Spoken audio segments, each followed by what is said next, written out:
കാറ്റിനു സുഗന്ധമാണിഷ്ടം, മൂളം കാടിനു നാദമാണിഷ്ടം. ഇഷ്ടം കാറ്റിനു സുഗന്ധമാണിഷ്ടം.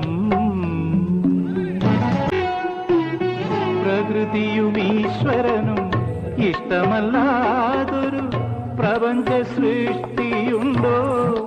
ഇവിടെ പ്രത്യക്ഷ രൂപമുണ്ടോ? ഏഴു സ്വരങ്ങളും താളലയങ്ങളും, ഏഴു സ്വരങ്ങളും താളലയങ്ങളും ഒന്നു ചേരാതൊരു ഗീതമുണ്ടോ? സംഗീതമുണ്ടോ? ഭാവമുണ്ടോ? നാട്യമുണ്ടോ? വിശ്വ സാഹിതീരചനകളുണ്ടോ?